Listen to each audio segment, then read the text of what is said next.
बहुत समय पहले की बात है। भारत के एक छोटे गांव में रमेश नाम का एक किसान रहता था। रमेश साधारण जीवन जीने वाला, मेहनती और ईमानदार व्यक्ति था। उसके पास ज्यादा जमीन नहीं थी, सिर्फ 2 एकड़ खेत था, लेकिन वह उसमें इतनी लगन से खेती करता कि उसका गुजारा अच्छे से हो जाता। रमेश की सबसे बड़ी विशेषता थी उसकी ईमानदारी।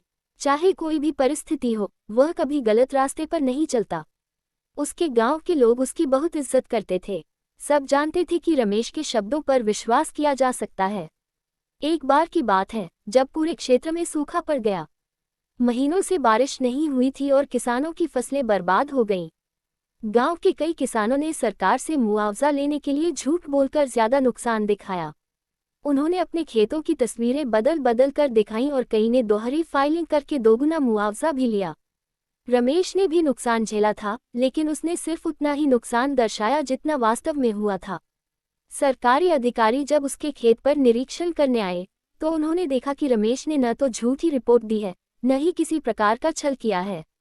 अधिकारी चौंक गए, क्योंकि उन्हें आदत थी कि लोग झूठ बोलकर ज्यादा पैसे ऐंठ लेते हैं। एक अधिकारी ने रमेश से पूछा, तुमने क्यों नहीं ज्यादा नुकसान दिखाया? अगर तुम चाहते तो तुम भी दूसरों की तरह ज्यादा मुआवजा पा सकते थे। रमेश ने मुस्कुराते हुए जवाब दिया, साहब, मेरे माता पिता ने मुझे सिखाया है कि ईमानदारी ही सबसे बड़ी दौलत होती है। मैंने जितना नुकसान झेला, बस उतना ही बताया। अगर मैं झूठ बोलता तो शायद मुझे पैसे मिल जाते, लेकिन मैं अपनी आत्मा को धोखा नहीं दे सकता। अधिकारियों ने रमेश की बातों को ध्यान से सुना और उसकी ईमानदारी से प्रभावित हुए। उन्होंने यह बात जिले के कलेक्टर तक पहुंचाई। कुछ ही दिनों में रमेश को जिले के सबसे ईमानदार किसान के रूप में चुना गया और उसे विशेष सम्मान के लिए बुलाया गया। सम्मान समारोह में कलेक्टर ने उसे मंच पर बुलाकर कहा, जब पूरे क्षेत्र में लोग अपने फायदे के लिए झूठ बोल रहे थे, तब इस किसान ने ईमानदारी का रास्ता चुना। आज की दुनिया में ऐसे लोगों की बहुत कमी है। रमेश जैसे लोग ही हमारे समाज की असली पूंजी हैं।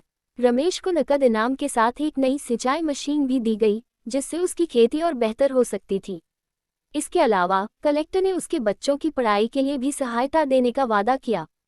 इसके बाद गांव में रमेश की इज्जत और भी बढ़ गई।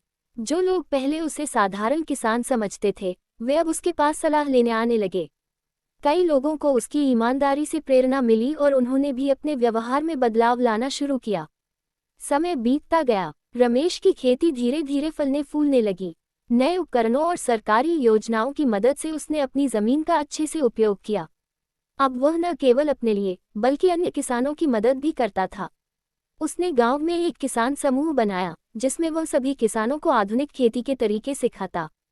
रमेश के बेटे और बेटियां भी उसकी तरह ईमानदार और मेहनती बने। उसकी बेटी सीमा ने कृषि विज्ञान पढ़ाई की और गांव लौटकर किसानों को जैविक खेती के बारे में जागरूक करने लगी। उसका बेटा मोहन इंजीनियर बना और अपने गांव में सौर ऊर्जा का छोटा प्रोजेक्ट लगाकर बिजली की समस्या दूर करने में मदद करने लगा।